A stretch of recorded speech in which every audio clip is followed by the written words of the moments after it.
अस्सलामुअलैकुम गाइस। हम इस सीरीज़ में कंप्लीट बैकएंड पे वर्क करना सीखेंगे कि हम अगर अपनी वेबसाइट का फ्रंट एंड बना लेते हैं तो उस तरह उसका जो बैक एंड है वो किस तरह वर्क करेगा। जिस तरह हम देखते हैं इंस्टाग्राम को, इंस्टाग्राम पे जो है वो जब हम लाइक करते हैं किसी भी चीज़ को तो किस तरह उसका लाइक जो होता है वो सेव रह जाता है। जब हम दोबारा इंस्टाग्राम को खोलते हैं तो उसका जो लाइक है उसमें सेव रह जाता है, वो किस तरह लाइक उसमें सेव रह जाता है। और इस तरह ही बैकएंड पे वर्क करना सीखेंगे। हम जो बैकएंड पे वर्क करना सीखेंगे वो हम लैंग्वेज के लिए यूज़ करेंगे, वो नोड जेएस होगी। हम जावास्क्रिप्ट पे वर्क करना सीखेंगे बजाय उसकी बजाय कि पीएचपी की बजाय, क्योंकि जावास्क्रिप्ट जो है वो 2020 जो है वो नंबर वन लैंग्वेज चल रही है। तो हम जावा जावा में ही फ्रंट एंड बनाना सीखेंगे और जावा में ही बैक एंड बनाना सीखेंगे। बट जो ये प्लेलिस्ट होगी ये सिर्फ बैकएंड के लिए होगी। हम बैकएंड में क्या सीखेंगे, हम नोड जेएस सीखेंगे, एक्सप्रेस सीखेंगे, मोंगोडीबी सीखेंगे और मंगूस सीखेंगे। और एपीआईज किस तरह बनते हैं, एचटीटीपी रिक्वेस्ट क्या है, और ये गेट पुट और पोस्टमैन भी सीखेंगे। हमें काफ़ी चीज़ें से इस जो है सीरीज़ में सीखने वाले हैं। तो बनी रहिएगा इंशाल्लाह हमारे साथ। तो आज हम जो शुरू करने वाले हैं पहला टॉपिक वो है नोड जेएस कि नोड क्या होती है, व्हाट इज़ नोड, और ये बैकएंड में कैसे इस्तेमाल होती है और बैकएंड में कैसे काम करती है, इसके बारे में आज सीखेंगे। तो what is node. Node JS is a JavaScript run time build on chromes V8 JavaScript engine. तो पहले हम समझते हैं कि जो V8 जावास्क्रिप्ट इंजन है ये क्या होता है। V8 जावास्क्रिप्ट इंजन एक इंजन है जो कि जावास्क्रिप्ट को मशीन लैंग्वेज में कन्वर्ट कर देता है, जिससे कि जो हमारी मशीन है वो आसानी से जो जावास्क्रिप्ट हम लिखते हैं उसको समझ सकती है। तो ये क्रोम में बिल्ट इन होता है। क्रोम में जो V8 जावास्क्रिप्ट इंजन है बिल्ट इन होता है। तो ये जो V8 इन जावास्क्रिप्ट इंजन है इसको उठा के उन्होंने नोड जेएस में पुट कर दिया। जो नोड जेएस जिन्होंने बनाई है उन्होंने इसको V8 जावास्क्रिप्ट इंजन को नोड जेएस में पुट कर दिया। जब हम कोई भी जावास्क्रिप्ट नोड जेएस में लिखते हैं तो वो इजीली उसको जो हमारा कंप्यूटर है वो आसानी से समझ लेता है, और इस तरह ये बैकएंड बनाने में हमारी मदद करता है। Node JS is design to build scalable network application. Node JS होती है वो बनाई ही स्केलेबल नेटवर्क एप्लीकेशन के लिए गई है। कि आज हम इस्तेमाल कर रहे हैं आज हम अपनी वेबसाइट इस्तेमाल कर रहे हैं तो उस पर 20 लोग हैं, लेकिन अचानक से उन लोगों की तादाद में इजाफा हो गया या 3,000 4,000 5,000 लोग हो गए। तो ये आसानी से उसको स्केलेबल है, आसानी से उन सब लोगों को मैनेज कर लेगी। इस तरह नोड जेएस एक ओपन सोर्स सर्वर इन्वायरमेंट है, जिसका मतलब ये है कि अगर हम कम्युनिटी को कुछ या कोई मॉड्यूल देना चाहते हैं, या मॉड्यूल के बारे में हम आगे जाके पढ़ेंगे, हम मॉड्यूल देना चाहते हैं या हम उनको कुछ उनकी जो उन्होंने बनाई हुई है नोड जेएस उसमें कुछ इजाफा करना चाहते हैं तो हम उनकी गिटहब पे जाके दे सकते हैं।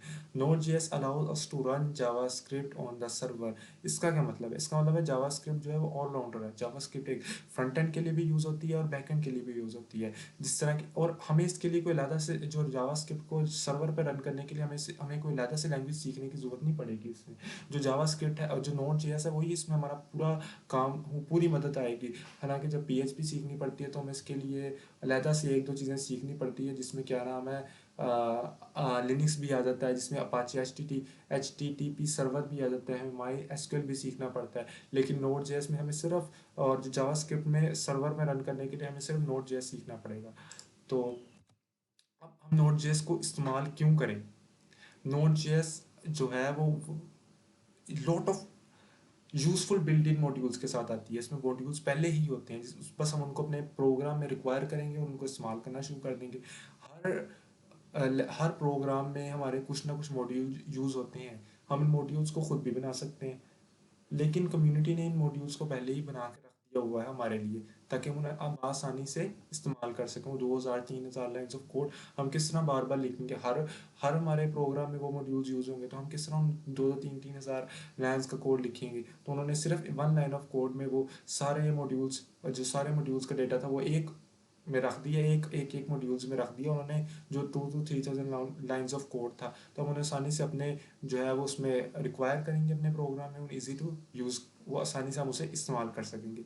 अब many famous companies use Node JS और they as their backend like LinkedIn, Netflix, Uber, PayPal, NASA and Walmart. Node JS जो है वो पीएचपी की निस्बत बहुत ज़्यादा तेज़ है because of its asynchronous function. अब हम एसिंक्रोनस और सिंक्रोनस को आगे जाके पढ़ देंगे।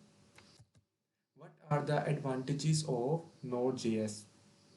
नोड जेएस के एडवांटेजेस क्या हैं कि क्यों हम नोड जेएस को ज़्यादा तरजीह देते हैं अदर लैंग्वेजेस से। अदर लैंग्वेज तो P H P, other language like और many languages easy to learn. जो नोट जेएस है, जब हम जावास्क्रिप्ट को सीख लेंगे या आसानी से, अगर हमने जावास्क्रिप्ट पे काम किया है तो ये नोट जेएस भी जावास्क्रिप्ट की ही तरह है।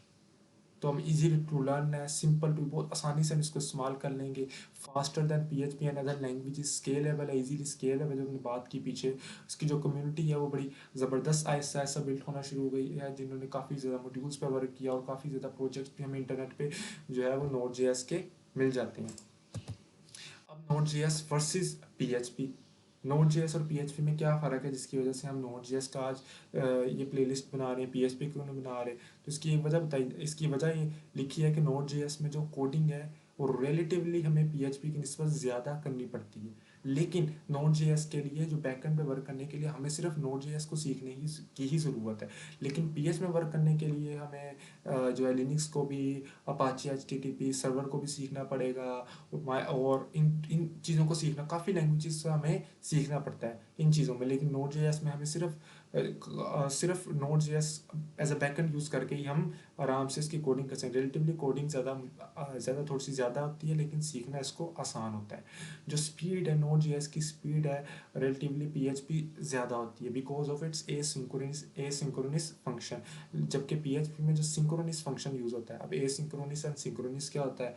जो एसिंक्रोनस होता है, इसमें अगर one line of code work नहीं कर रहा या उसकी स्पीड स्लो है, वो ज़रा टाइम ले रहा है, तो वो सेकंड लाइन ऑफ कोड को रन कर देगा, थर्ड लाइन ऑफ कोड को रन कर देगा, फोर्थ लाइन ऑफ कोड को रन कर देगा। अगर कोई कोड जो है, अगर लाइन ऑफ कोड कोई टाइम ले रही है रन होने में, प्रोसेस होने में, तो वो अगले लाइन ऑफ कोड को रन कर देगा। जबकि जो पीएचपी है वो उस अगली लाइन का वेट करेगी कि जब तक अगली लाइन मुकम्मल तौर पर लोड अप नहीं हो रही, उस वक्त तक वो नहीं रन करेगी, जिसकी वजह से नोड जैसा है is relatively faster than PHP. Performance के लिहाज से देखा जाए, जो नोड जेएस की परफॉर्मेंस है वो ज़्यादा अच्छी है, because of its asynchronous function. कि मतलब एक लाइन अगर स्टॉप हो जाती है वर्क करना, तो दूसरी लाइन काम करना स्टार्ट कर देती है, दूसरी अगर स्टॉप हो जाती है, दूसरा थोड़ा सा टाइम ले रही है, तो तीसरी फ़ौरन चल जाती है। जबकि जो पीएचपी है वो सिंक्रोनस है, जिसमें उसको दूसरी लाइन का या तीसरी लाइन का इंतजार करना पड़ता है। जब तक वो चलेगी नहीं, उस वक्त तक वो चौथी लाइन को रन नहीं करेगा। तो काफ़ी ज़्यादा फ्रेमवर्क्स भी यूज़ होते हैं, जैसे पीएचपी में लारावेल वगैरह फ्रेमवर्क्स यूज़ होते हैं, और इस तरह नोड जेएस में भी काफ़ी फ्रेमवर्क्स हैं। तो हम आहिस्ता आहिस्ता अब नोड जेएस की तरफ बढ़ेंगे। हमारी अगली वीडियो में हम नोड जेएस को इंस्टॉल करेंगे, नोड को how to install Node JS, और अपनी फर्स्ट लाइन ऑफ कोड लिखेंगे। तो इस वीडियो के लिए इतना ही, मिलते हैं नेक्स्ट वीडियो में।